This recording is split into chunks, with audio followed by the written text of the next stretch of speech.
નમસ્કાર મિત્રો, અત્યાર સુધી આ ચેપ્ટરમાં આપણે વિદ્યુતભાર અને વિદ્યુતભારની સંકલ્પના, તેના ગુણધર્મો વિશે વાત કરી.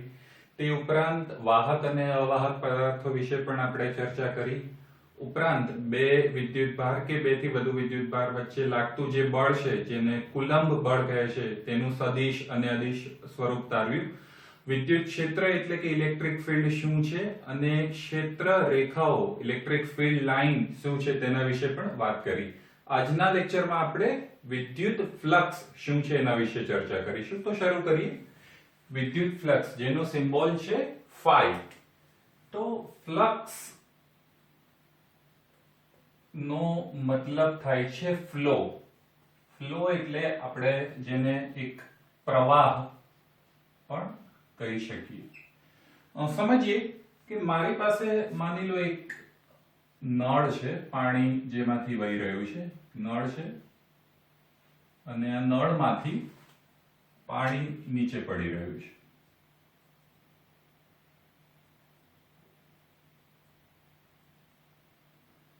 તો આપણે આકૃતિમાં જોઈ શકીએ છીએ કે પ્રવાહ છે. હવે માની લો કે કોઈ એક મારી પાસે ક્ષેત્રફળ છે નાનું, માની લો કે આ નાનું ક્ષેત્રફળ છે અને આ પ્રવાહની દિશા એ નીચેની દિશામાં છે અને આ કોઈ એક નાનું ક્ષેત્રફળ છે, તેને હું આ રીતે રાખું છું. તો આ જે ક્ષેત્રફળ છે તેમાંથી મહત્તમ પાણી પસાર થઈ શકશે. આ એના જેવું છે કે નળમાંથી પાણી આવે છે અને આપણે કોઈ ગરણી રાખી છે, તો ગરણીમાંથી મેક્સિમમ પાણી પસાર થઈ શકશે.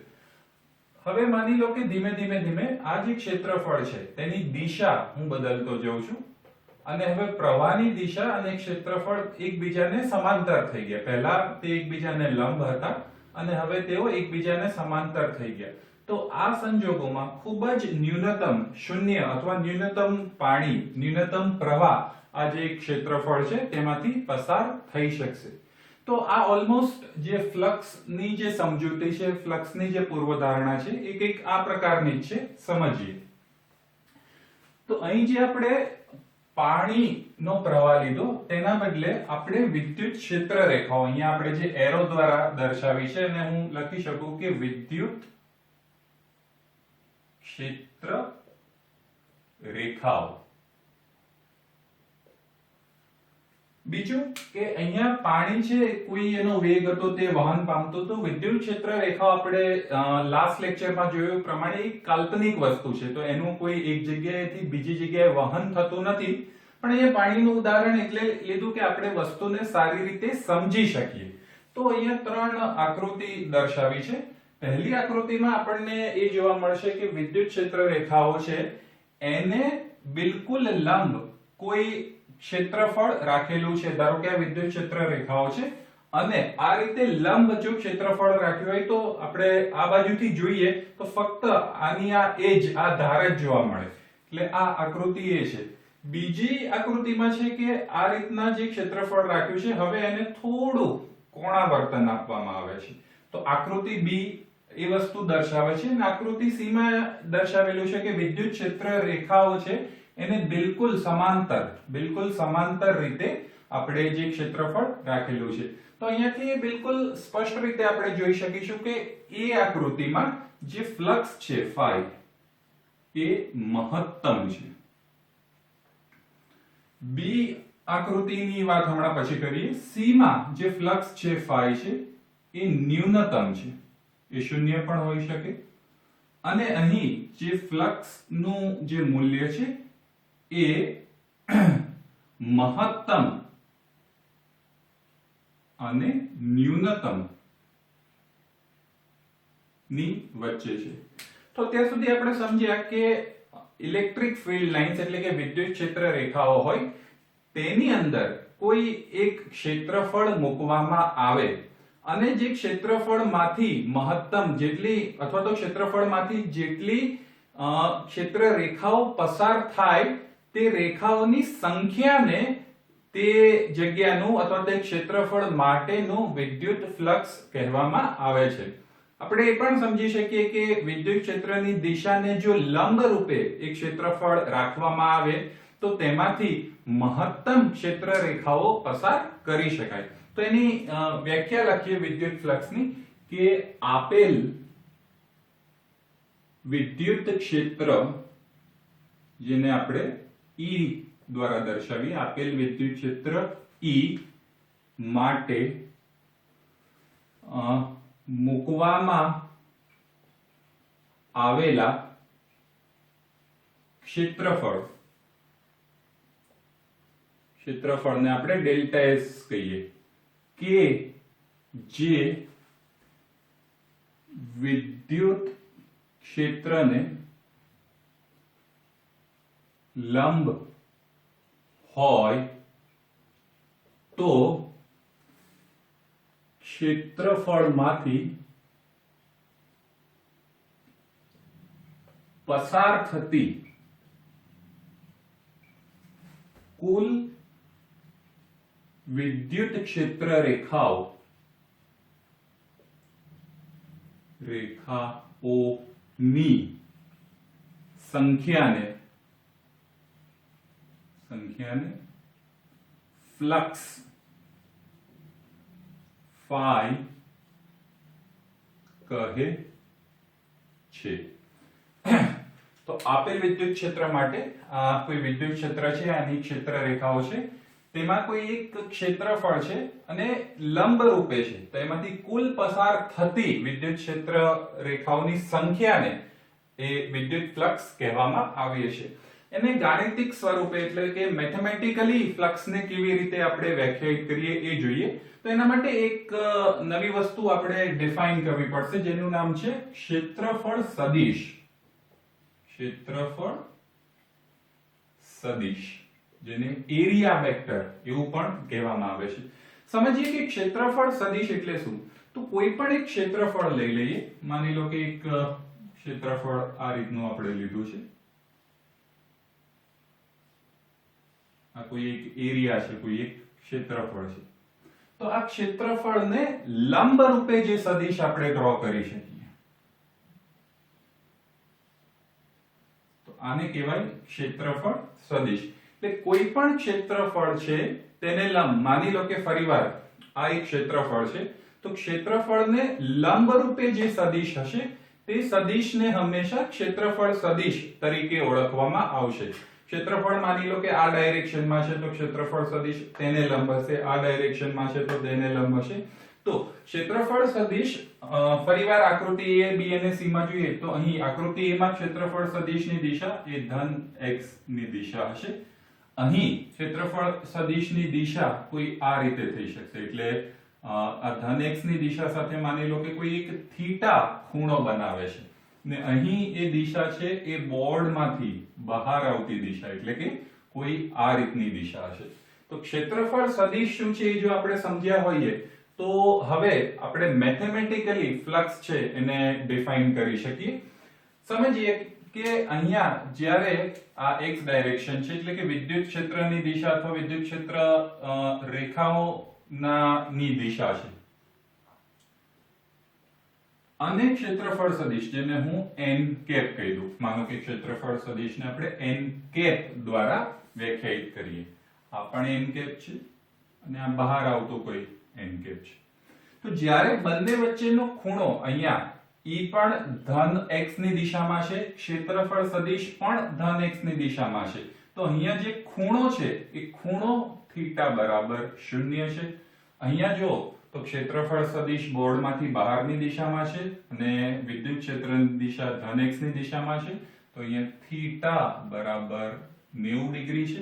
ને અહીંયા હું કહી શકું કે થીટા છે એ 0 કરતા મોટો પણ 90 કરતા નાનો છે. તો આપણે વ્યાખ્યાયિત કરીએ કે ફ્લક્સ ફાઈ બરાબર E electric field dot delta S. સમજીએ ઇલેક્ટ્રિક ફિલ્ડ ની જે દિશા છે એ લીધી. ડેલ્ટા એસ એટલે ડેલ્ટા એસ ને આપણે આ રીતે પણ લખી શકીએ કે ક્ષેત્રફળ ગુણ્યા ક્ષેત્રફળની દિશામાંનો જે સદિશ છે એ. તો આપણને ડોટ ગુણાકાર તો ખબર જ છે, તો ફાઈ બરાબર હું લખી શકું કે ફાઈ બરાબર E delta S cos theta.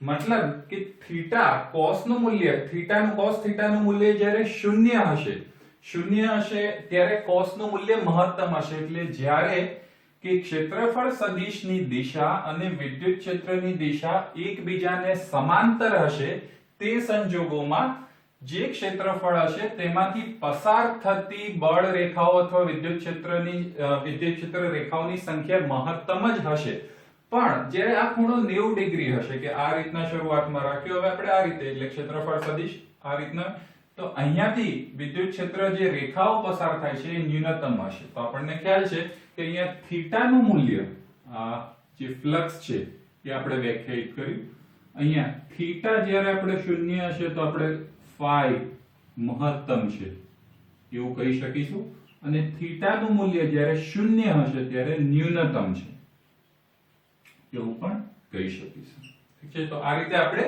વિદ્યુત ફ્લક્સ શું છે એ વ્યાખ્યાયિત કર્યું વિદ્યુત ફ્લક્સ નો એકમ શું થઈ શકશે તો ફાઈ બરાબર આપણને ખબર છે કે E ડોટ ડેલ્ટા S તો E નો યુનિટ છે કે ન્યૂટન પર કુલમ અને ડેલ્ટા S એરિયા છે એરિયા શેમાં મપાય ક્ષેત્રફળ મીટર સ્ક્વેર તો ન્યૂટન પર કુલમ ઇન્ટુ મીટર સ્ક્વેર આ એનો એક એકમ છે બીજો પણ આપણે ઇલેક્ટ્રિક ફીલ્ડ નો એક એકમ જોયો તો વોલ્ટ પર મીટર તો સપોઝ ઇલેક્ટ્રિક ફીલ્ડ ને હું લખું વોલ્ટ પર મીટર ક્ષેત્રફળને મીટર સ્ક્વેર માં લખીએ તો મીટર મીટર કેન્સલ થઈ જશે એટલે વોલ્ટ ઇન્ટુ મીટર એ ફ્લક્સ નો એક બીજો એકમ તરીકે આપણે લઈ શકીએ છીએ તો ન્યૂટન પર કુલમ ઇન્ટુ મીટર સ્ક્વેર અથવા તો વોલ્ટ ઇન્ટુ મીટર આ બે અલગ અલગ એકમો થઈ ગયા ફ્લક્સ માટેના આગળ વધીએ તો નેક્સ્ટ છે વક્રાકાર સપાટી માટે વિદ્યુત ફ્લક્સ માની લો કે આપણી પાસે અત્યાર સુધી આપણે જોયું કે ક્ષેત્રફળ છે તો એક ચોરસ છે કે લંબચોરસ છે ને તેને અલગ અલગ દિશામાં કે અલગ અલગ ખૂણે ગોઠવવામાં આવે તો તેમાં જે ક્ષેત્ર રેખાઓ પસાર થાય છે તેની સંખ્યા કેવી રીતે વધે છે ખૂણાને અનુરૂપ અથવા કેવી રીતે ઘટે છે પણ કોઈ વક્રાકાર બંધ સપાટી છે તો એના માટે એની અંદર માની લો કે અહીંયા કોઈ વક્રાકાર બંધ સપાટી છે ને આ બંધ સપાટી અંદર માની લો કે કોઈ વિદ્યુત ભાર રહેલો છે કોઈ Q જેટલો વિદ્યુત ભાર રહેલો છે તો તેના માટે ફ્લક્સ આપણે કેવી રીતે ફાઇન્ડ કરીશું કેવી રીતે ગોતીશું તો અહીં આપણે એવું માની શકીએ કે આ વક્રાકાર સપાટી છે એ ખૂબ જ સૂક્ષ્મ n નાની સમતલ સપાટીની બનેલી છે કંઈક આ રીતે આપણે ધારી શકીએ કે માની લો કે મારી પાસે આ એક બંધ સપાટી છે આ બોલ છે તો બોલ માટે એ સૂક્ષ્મ અસંખ્ય અગણિત નાની સપાટીની બનેલી છે તો સપોઝ અહીંયા એક નાની સપાટી લઉં ને એના માટે ક્ષેત્રફળ સદિશ લઈશ તો એ આ રીતે આવશે બીજા માટે ક્ષેત્રફળ સદિશ આ રીતે આવશે ત્રીજા માટે ક્ષેત્રફળ સદિશ આ રીતે આવશે ચોથા માટે આ રીતે પાંચમા માટે આ રીતે એ રીતે આપણને n સૂક્ષ્મ સપાટીઓ મળી શકે અને n સૂક્ષ્મ ક્ષેત્રફળ સદિશ મળી શકે તો દરેક માટે સંકળાયેલું કંઈક વિદ્યુત ક્ષેત્ર હશે દરેક માટે સંકળાયેલી કંઈક ક્ષેત્ર રેખાઓ હશે અને તે બધાનો જો આપણે સરવાળો કરીએ તો આપણને કુલ ફ્લક્સ મળશે જોઈએ કેવી રીતે આપણે ગણી શકીએ તો માની લો કે અહીંયા ખૂબ એક સૂક્ષ્મ સપાટી મેં કલ્પી લીધી આ રીતની જેને હું ડેલ્ટા S1 કહીશ અને આની સાથે જે સંકળાયેલો ક્ષેત્રફળ સદિશ છે અને આ દિશામાં છે કોઈ એક બીજી સપાટી સપોઝ હું કલ્પી લઉં તો આની સાથે સંકળાયેલો ક્ષેત્રફળ સદિશ આ ડેલ્ટા S2 છે માની લો તો આ છે તો એ રીતે આ જે બંધ સપાટી છે એ અસંખ્ય સૂક્ષ્મ નાના ક્ષેત્રફળ થી બનેલી સપાટી છે એ રીતે કલ્પી શકીએ તો માની લો કે મારે ફ્લક્સ આના માટે ફાઇન્ડ કરવું છે જે ડેલ્ટા S છે તો એના માટે ડેલ્ટા ફાઈ 1 બરાબર આ વિદ્યુત ભારને લીધે અહીંયા બહાર આવતું કોઈ ઇલેક્ટ્રિક ફીલ્ડ હશે તો આ છે E1 ગુણ્યા ડેલ્ટા S1 એ જ રીતે 2 માટે તો ડેલ્ટા ફાઈ 2 બરાબર E2 ઇન્ટુ ડેલ્ટા S2 કોઈ ત્રીજું હોય તો એના માટે આપણે લખી શકવાના છીએ કે ડેલ્ટા ફાઈ 3 બરાબર electric field E3 delta S3. આ રીતે n નંબર ઓફ સૂક્ષ્મ સૂક્ષ્મ સૂક્ષ્મ ક્ષેત્રફળ માટે આપણે લખી શકીએ. તો મારે જો અહીંયા લખવું હોય કે કુલ વિદ્યુત ફ્લક્સ, કુલ વિદ્યુત ફ્લક્સ ને હું કહું છું phi કુલ, તો હું delta phi 1 plus delta phi 2 plus up to delta phi n આ રીતે લખી શકીશ. તો આના મતલબ હું એને એક સમેશન ના ફોર્મમાં પણ લખી શકીશ. તો સમેશન I બરાબર 1 થી લઈને n સુધી EI ડેલ્ટા SI. તો આ મને phi કુલ એટલે કે બંધ વક્રાકાર સપાટી સાથે સંકળાયેલું જે કુલ ફ્લક્સ છે તે આપશે. હવે અહીંયા આપણને થોડી કદાચ મૂંઝવણ કે થોડું કન્ફ્યુઝન થાય કે જે બંધ સપાટી છે તો બંધ સપાટી માટે આપણે જે ક્ષેત્રફળ સદિશ લઈશું તો ક્ષેત્રફળ સદિશની દિશા કઈ લેવી, મતલબ બહારની બાજુ લેવી કે પછી અંદરની બાજુ લેવી. જોઈએ કે સપોઝ આપણે આ બોલ દ્વારા સમજ્યા કે કોઈ સૂક્ષ્મ એરિયા લીધો તો સૂક્ષ્મ એરિયાને લંબ એક ક્ષેત્રફળ સદિશ બહારની બાજુ પણ આવી શકે. એ જ રીતે એ સ્મોલ ક્ષેત્રફળ છે એમાં અંદરની બાજુ પણ આવી શકે. બોલ થી અંદર કેન્દ્ર તરફની એક દિશા વિચારો. તો હંમેશા એક વસ્તુ યાદ રાખો કે રૈવાજિક રીતે ક્ષેત્રફળ સદિશ હંમેશા કોઈ પણ બંધ સપાટીની બહારની બાજુ જ લેવામાં આવે છે. એટલે આ એક રિવાજ છે જેથી કોઈ પ્રકારનું કન્ફ્યુઝન ઊભું ન થાય.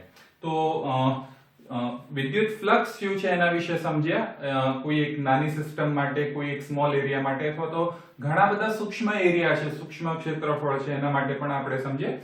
સ્વાધ્યાયમાં બે દાખલા આપેલા છે વિદ્યુત ફ્લક્સ ને અનુરૂપ, તો એની પણ આપણે ચર્ચા કરીએ.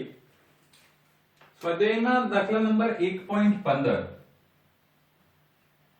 1.15 માં આપણને શું કીધું છે કે એક વિદ્યુત ક્ષેત્ર આપેલું છે જેનું મૂલ્ય છે 3 ગુણ્યા 10 ની 3 ઘાત ન્યૂટન પર કુલમ.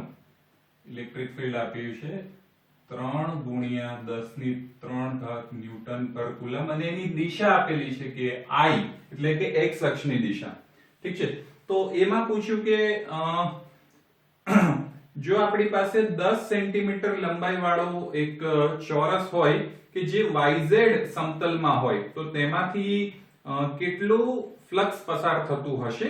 અને બી માં આપણને કીધું છે કે જો આ જે ચોરસ છે એ x દિશા સાથે 60 અંશનો ખૂણો બનાવે તો કેટલું ફ્લક્સ પસાર થતું હશે. તો માની લો કે આપણે યામાક્ષ પદ્ધતિ અહીંયા કન્સિડર કરીએ કે આ x દિશા છે, આ કોઈ y દિશા છે ને z દિશા છે. હવે ઇલેક્ટ્રિક ફિલ્ડ તમે જોઈ શકો I એટલે કે x દિશામાં છે એટલે આ રીતના ઇલેક્ટ્રિક ફિલ્ડ છે.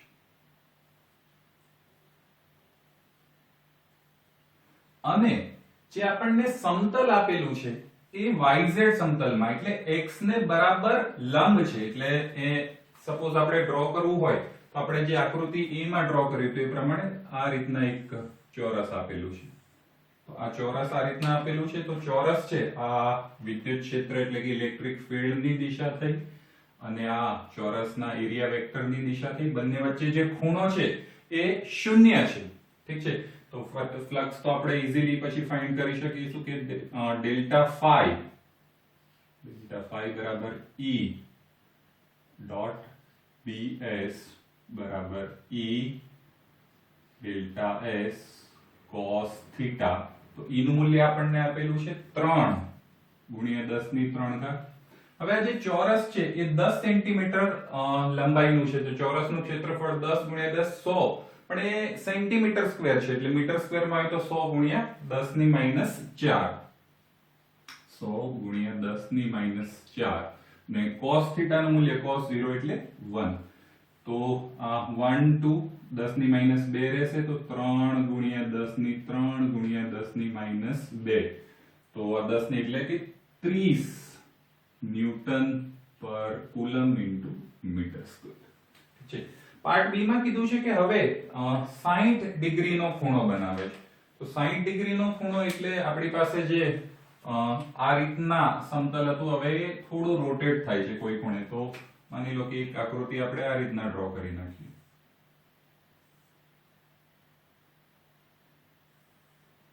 આનો જે પહેલા જે સદિશ હતો ક્ષેત્રફળ સદિશ, હવે કોઈ આ રીતનો ખૂણો બનાવશે, જે આ ખૂણો છે એ 60 ડિગ્રી છે. ઠીક છે. તો બાકીની બધી જ વસ્તુ છે એ સેમ રહેશે. અહીંયા બાકીની બધી જ વસ્તુ સેમ રહેશે. તો ડેલ્ટા ફાઈ નું મૂલ્ય આપણે ગોતીએ ફરીવાર. તો ડેલ્ટા ફાઈ બરાબર E ds cos θ, અને cos 60 એટલે 1/2. 1/2 એટલે 3 ગુણ્યા 10 ની 3 ગુણ્યા 100 ગુણ્યા 10 ની -2 અને cos 60 1/2. કે જે પહેલા જવાબ આવ્યો હતો એનાથી અડધો એટલે 30/2 એટલે આનો જવાબ આવશે 15 ન્યૂટન પર કુલમ ઇન્ટુ મીટર સ્ક્વેર. ઠીક છે. તો આ તો 1.15.